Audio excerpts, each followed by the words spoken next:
So let's go into our artist spotlight section of the show straight away. And we're starting off with a really strong song. So it's from Jamie Floyd from the USA, and this is her song called New Girl. Hi, it's Jamie Floyd, and you're listening to the title track of my brand new EP, New Girl. Once it starts sinking, it won't stop sinking, and it ain't no fun down here with me.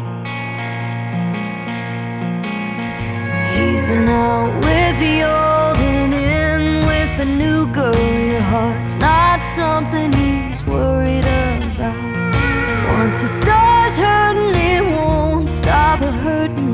Believe me then, or believe me when he pulls the crazy card. 'Cause that's just how we all are. You'll know you're not that far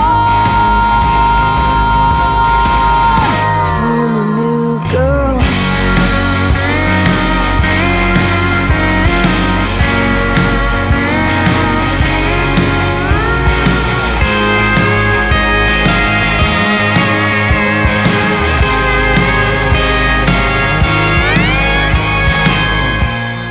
Back at it again with the slide guitar. I like that.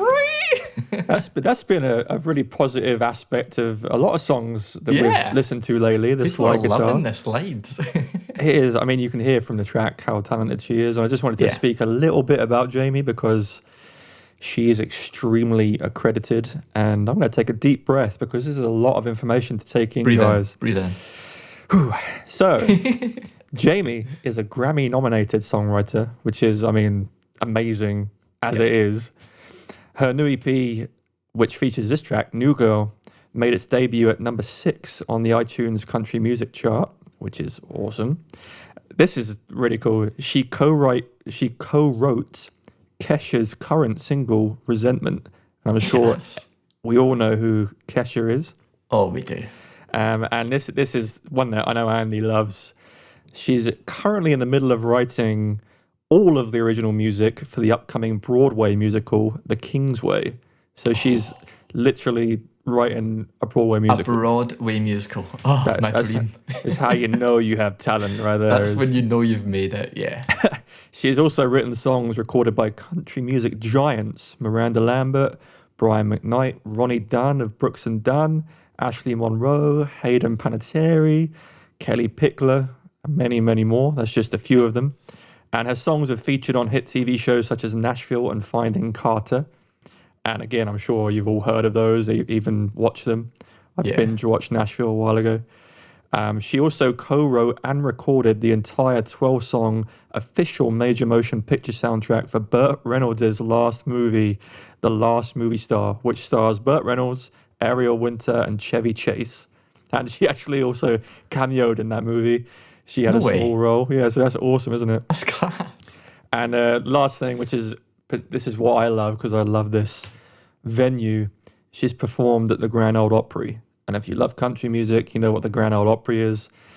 And we're just thrilled to have Jamie on the show and be listening to one of her tracks because, as you can tell by that small clip, it's so good straight away. And right off the bat, I just want to say how much I love the guitar tone. Straight away, as soon as it comes in, it's like, oh, I like that so much. Just awesome. Just, it sounds to me like it's like a Vox AC30, because it's like just about coming in. It's like just distorting over the line, which is a really fine line, and the AC30 does that well. And fun fact of the day is Brian May from Queen uses a Vox AC30. Well, he actually uses a wall of Vox AC30s. But if it's good enough for Brian May, it's good enough for anyone. And class. It's just one of the best amps you can get, especially for this kind of tone, and they just dialed it in beautifully. I'm impressed that you picked that up. Like, I would never be able to listen to a guitar tone and be like, oh, that's a Marshall or an Orange amp. Like, it sounds to me like it's a Vox AC30 that's just distorting, and it's beautiful, really is. And I wanted to move along to the vocal performance and melody.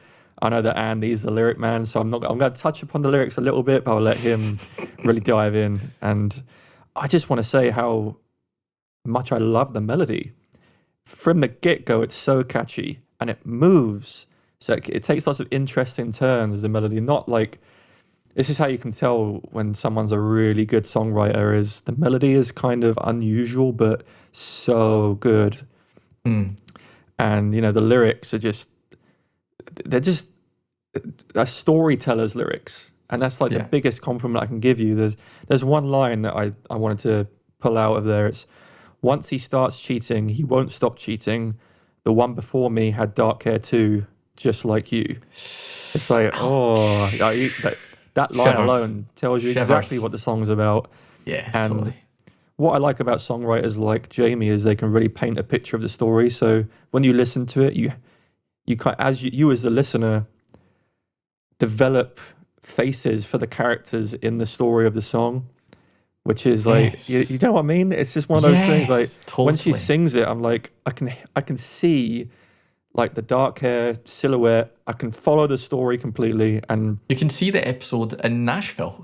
Exactly, you can. That would come in from it. Yeah, and it's just what a fantastic song. We'll leave links in the description. It'll be in our Spotify playlist as usual. Totally. But you've got to check out the entire song because the whole song is amazing, and I couldn't speak any highly of the track than saying that. It's like, what a wonderful storyteller, amazing song.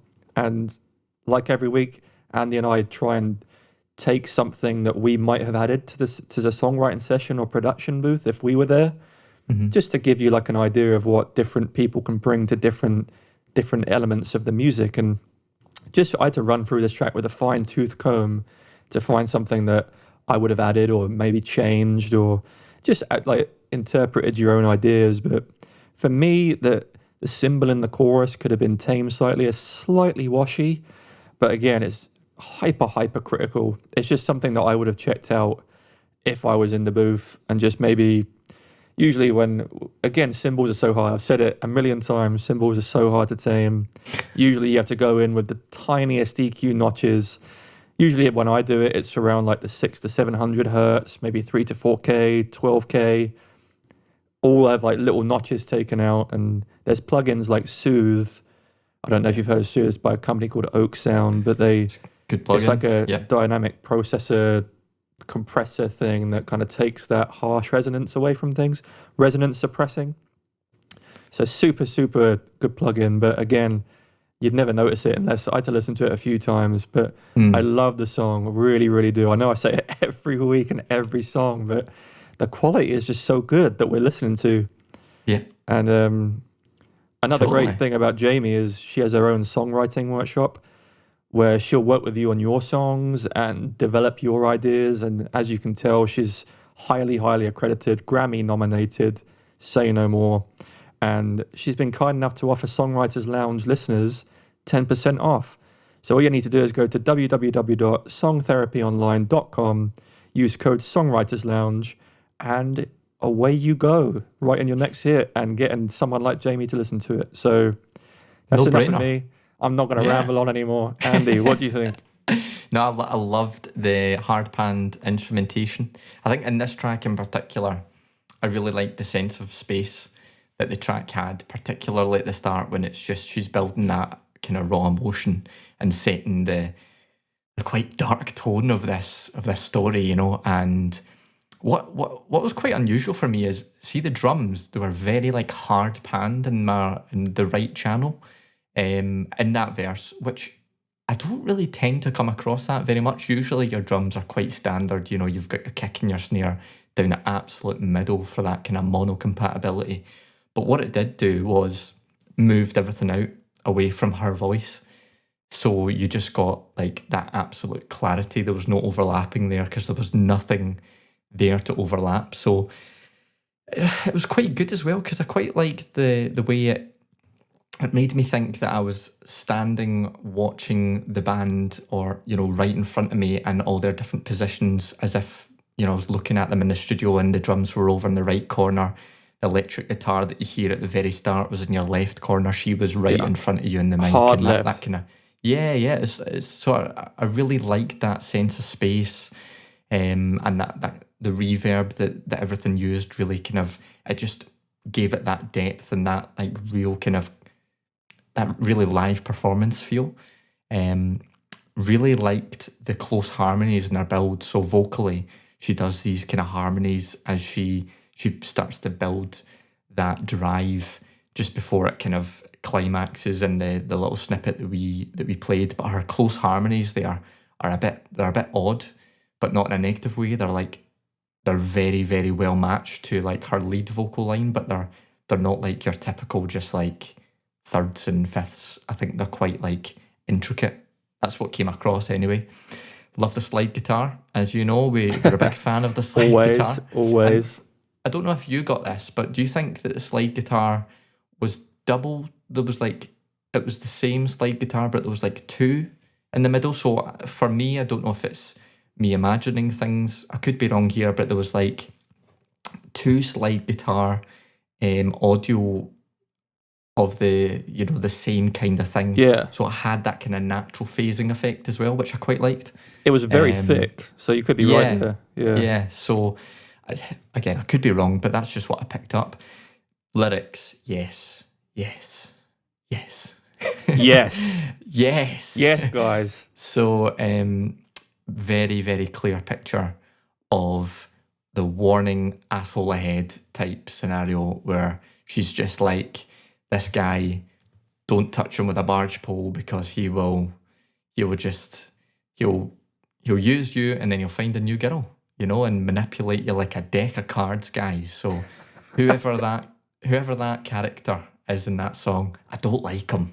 Don't like him. I think that's what she's after. He's no friend of mine. He's no friend of mine. And yeah, that's really kind of my main takeaways there. The only negative, well, not even negative, the only thing I would have said is, as much as I quite like the drums being in that hard kind of right channel, I'm just a sucker for keeping the kick and the snare in particular in the centre. Now, it did come into the centre when that big kind of, the kind of big energy developed in the track. So they did bring those elements of the drums into the centre like you would typically expect. I don't know, just for me, I think it would have sat better, particularly the kick in that build-up section just staying in the middle. But that's just, I guess, for me to add extra low-end drive when she's starting to kind of bring in the drums and bring in that energy and that drive up to the real kind of power element of the song. So that's really it. That's just a kind of, it would bring it more into the rock field, I understand. So the mixing choice to have it hard panned like that, it isn't wrong. It is quite, I feel, right for the style that she's obviously got to her genre and whatnot. It's just a personal preference. So yeah, exactly. That's about it. Love the song, really do. So brilliant song, brilliant songwriter, and brilliant deal for you guys to go check out if you do want to enlist her help. I mean, quite a bit of quite a statement as well. If you say someone like Jamie's name helped you write the song. Yeah, totally. Like if you've had a bit of coaching from someone like that, get it on that CV. Oh yeah, I would.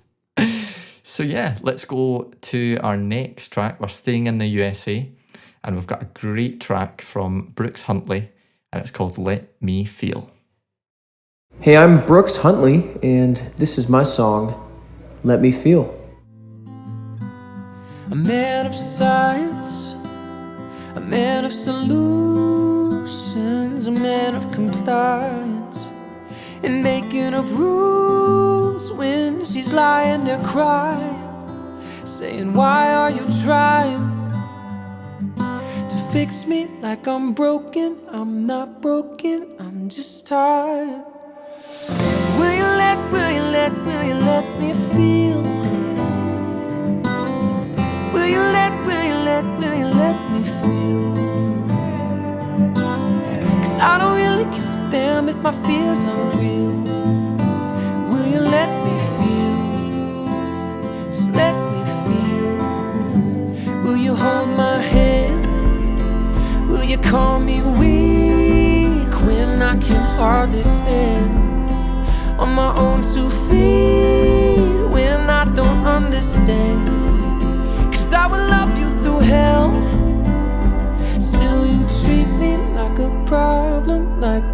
something solving. So it really is. I love this kind of Really music. nice. Love this kind of music. And again, with the slide guitar subtly in there. I don't know if you guys heard that, but you know, It's almost wow. like you planning it on just exclusively saying, don't send us your songs, guys, unless you've got a slide guitar. Unless there's a slide guitar in there. No, We're not can do. interested. But what a beautiful song, really is. The harmonies that are in there are just fantastic. And you know, Brooks is he's residing in Nashville right now, but he's originally from Texas. And I'm not sure if he wrote the song or just performed it with Tyler Ward. And I don't know if you've heard of Tyler Ward, but I sure have. yeah, What a guy. he is on this track, Tyler Ward. Is he actually? Yeah. So way. it's pretty cool. And for those of you that don't know who Tyler Ward is, guys, very famous musician. He's amassed 500 million YouTube views. Yeah. Just let that sink in. Crazy. Just let that sink But in. I love Brooks's voice. Yeah. Just his natural tone, the timbre he's sitting in is just so nice. And there's some clever production things going on there to emphasize that natural tone that he has, because it is higher pitched. And one thing that I noticed, there's beautiful piano in there, but I think what they've done is they've low passed the piano to take away the higher just frequencies there, just to kind of soften the piano hits and then let his voice, so it doesn't fight the piano. Soar. Yeah. And they've done a fantastic job. The sense of melody in this song, again, just like the first song with Jamie, Brooks' sense of melody, just the way it intertwines during the whole track, just weaves in and out of itself like so nicely. And yeah, that takes real talent to write something that good. And he's very self-aware of his own voice and his own vocal capabilities, and he uses that brilliantly in his songwriting. Just love it. I love the choice not to have percussion in there, or not a lot of percussion. There's a few cymbal swells, and in the bridge there's like a very soft kick drum. But throughout the track, they've just let his natural kind of softness come through. No need to add much percussion in there, and I love that choice. And you know, the electric guitar, like we spoke about, great tone, fantastic tone. It's prevalent throughout the track, but it kind of fades away and comes back. But it's in there. And the vocal dubs that are done during the chorus, you know, the kind of oohs and the ahs in the background there, just awesome. Just lovely to listen to. The whole song is just, what a beautiful song. The lyrics are fantastic. Great story behind it. Great singer, great guitarist, great musician, songwriter. Again, this one I had to go through with a fine-tooth comb as well. And the only thing that I found is there's a frequency on the first vocal that I would have notched out, and it's in the sibilant range, so it's in the higher range. Okay. You probably couldn't get rid of it with a de-esser because it's not the S, it's just a frequency in there that I noticed. And again, I had to really like kind of Hold in on it. head in the headphones. Yeah. But you'd never notice it unless you listen to it over and over again and you had audio experience. But I think they've done a fantastic job. And Brooks, let us know if you wrote the song with Tyler or it's one of yours that Tyler has come on, because I'd be really interested in knowing. I've liked Tyler Ward for a few years now. I've been following his stuff, and I'll be following Brooks' stuff from now on because it's right up my street, this kind of stuff. Loved it, mate, honestly. And I loved the fact that this track has like instantly a different vibe to like the first track, you know what I mean? And that's what we're talking about, like when the artist is creating the difference in those emotions. Like instantly I felt a bit more relaxed, whereas a bit more kind of uptight with the first track, a bit like more on edge, just because of the story and because she's creating that kind of environment that we're listening to. But this was really just beautiful vocal, instantly grabbed me. Really emotive, like he performed this very well, and I loved his diction. So sometimes with singers I find it hard to like understand what they're singing and understand their lyrics, but he's really clear. And I love the like I've put wordiness of the track. You're spot on there with his diction. Yeah. Like I just mean like the track is very wordy. I don't know if that's like a thing to say, but it's like it's not kind of, he's not dragging out notes on vowels and whatnot. It's very kind of is it homophonic or whatever? Anyway, whatever the technical term is, I loved it. And yeah, and this kind of track, when it's like this raw and this rich in terms of the acoustics coming through and the acoustic sounds of the instrumentation and also his vocal performance, I can just like, it's a bit like what you said, I can just like see him singing it, because Yeah, definitely. the emotion that he's kind of singing and the kind of level of the, I don't know, the way he flows his vocal, I can just imagine him like in the mic just kind of doing his wee head turns and getting right into it. Like it's almost as if I can picture him like right there singing it. And that's a really, really cool thing, because he's given that vocal performance that makes me think, you know, he's right there. Right, even though he's in my ears, like I can visualize him actually singing it, and that's really cool.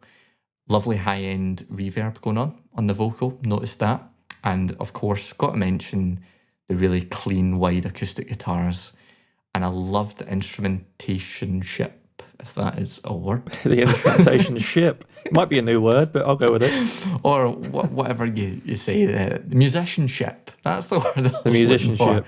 Musicianship. So they did this kind of, obviously they're, you know, you'd expect them to be playing to a click, but they're kind of just grooving the hammer-ons.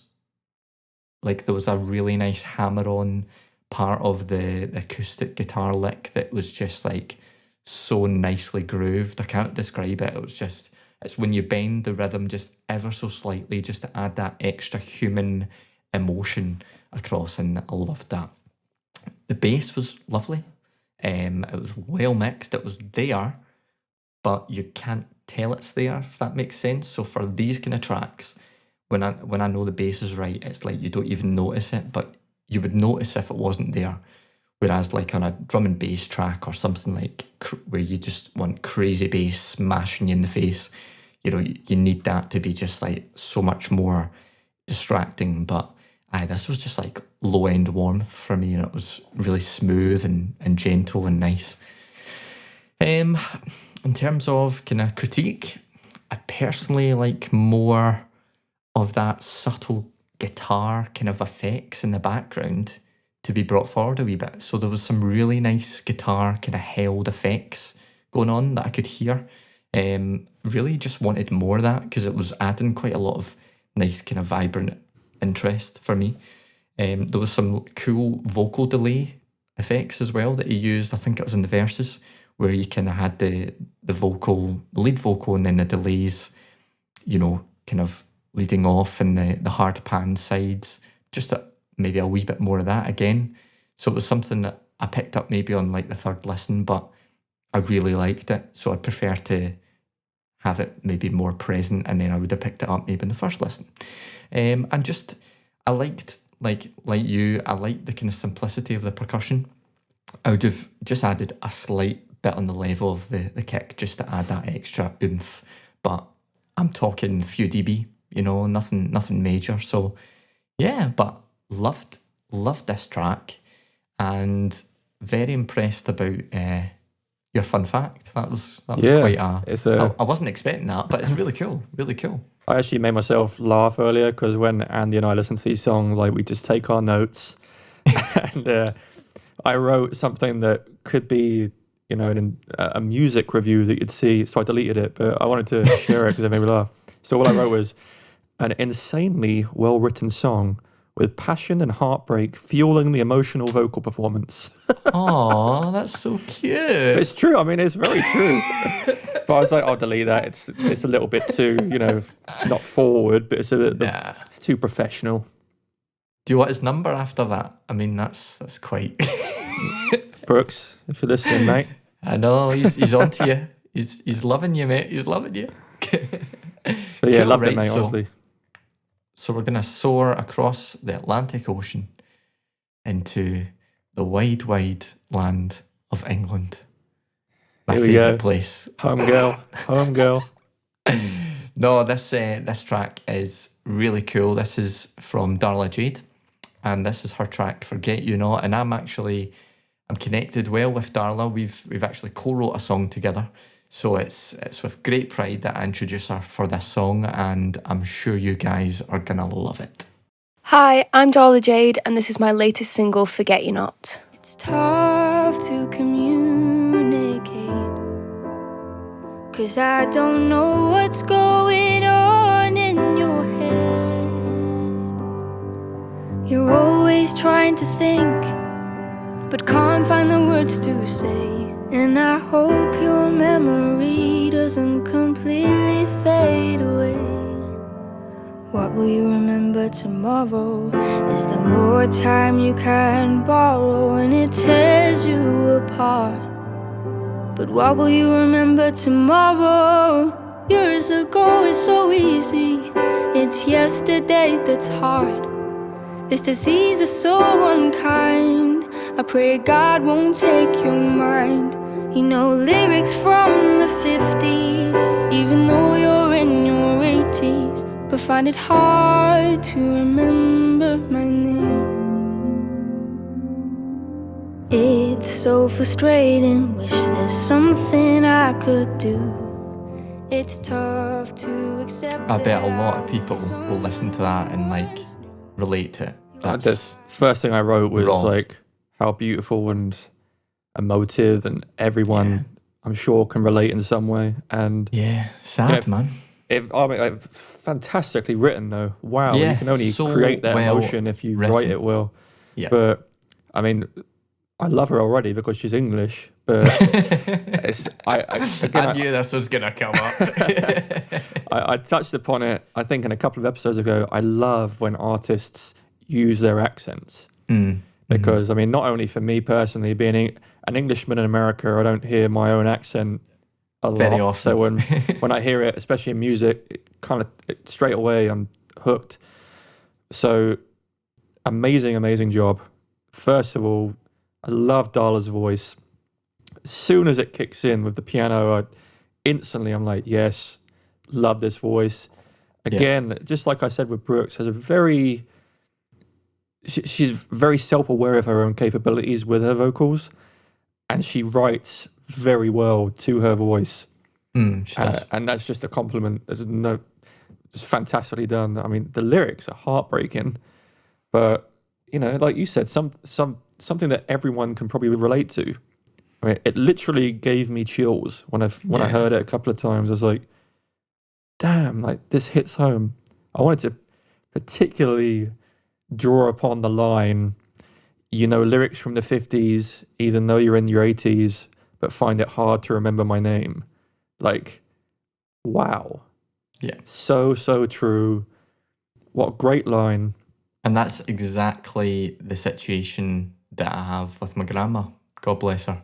So we can sing a hymn or something like that, like a song from the past, and she'll know every single word, and then just now and again she'll drift out of knowing who we are, and it's so that, you know, that lyric is so relatable for people that have any family member with, you know, dementia or Alzheimer's, and they'll just know exactly what that means, and it's a clever, beautiful lyric.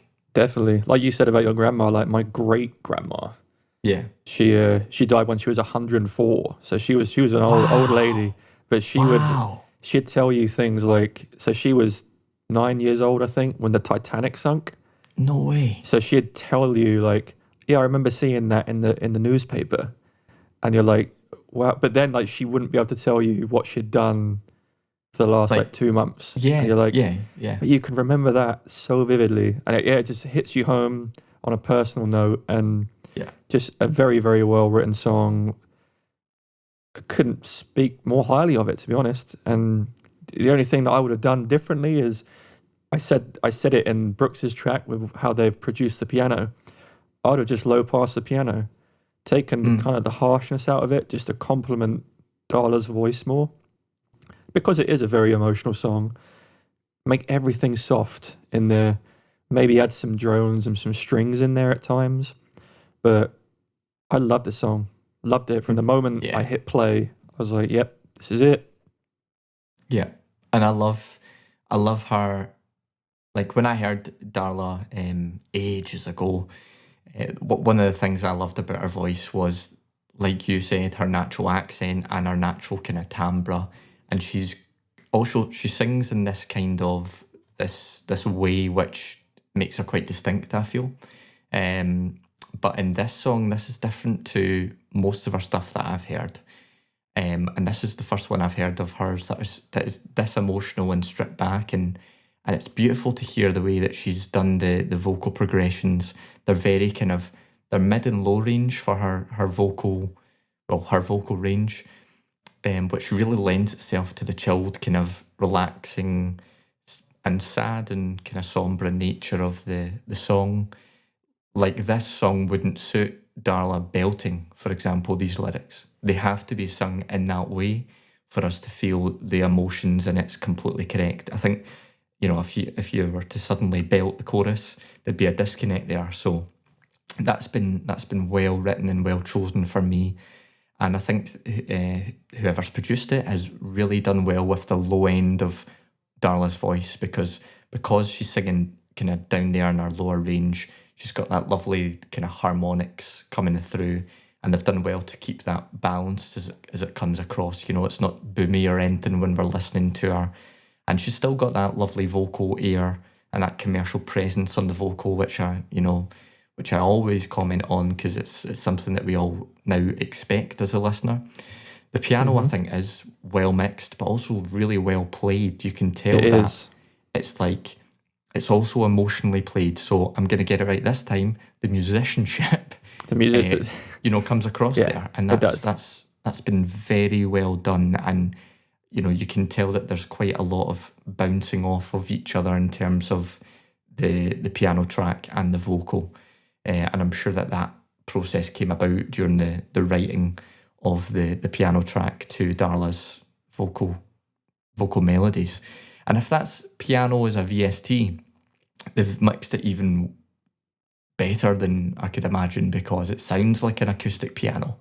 And it's really blended nicely with the depth of the track. And the last kind of instrumentation point I'll note is that there's this really subtle pad that's in the background. So it's not just Darla and the piano, and if you go back and listen to it again, you'll hear the pad and just the subtle kind of droning sounds in the background, and they're lovely. They're lovely. They're there. They're not distracting. They're just saturating that really kind of emotional content in the background, and I love that. Atmosphere. Yeah, totally. Ambience, atmosphere, everything. I think the only thing I would add is, from an instrumentation perspective, I would have picked the track up naturally with some gentle, just full kind of strum throughs in the chorus, maybe, just to again add a layer of instrumentation. Some beautiful acoustic strums that are kind of drawn out would just be the icing on the cake, but that's a personal choice for me. And the only other thing is there's a bit of a distracting kind of click noise, just because she's obviously so close to the mic, she's so emotional and she's so present. There's you have to listen hard for this. So this is really super critical. But there's a little kind of popping from, I don't know if it's her breathing or her kind of mouth movements or whatever that just comes through that I would just notch out. But I was thinking about this earlier. I might, in that process, notch that out, and it removes some of the realness and the live element of that performance. So I may well have put it straight back in. I just don't know. So again, I'm just shooting my thoughts off, and that's kind of where my thoughts were. So, but yeah, I loved that track, Darla. Me too. Just keep on sending it our way if you can, because that's. I really hope that people connect with this track and that it does some good things, because it deserves to be heard. It does. Yeah, definitely. I agree.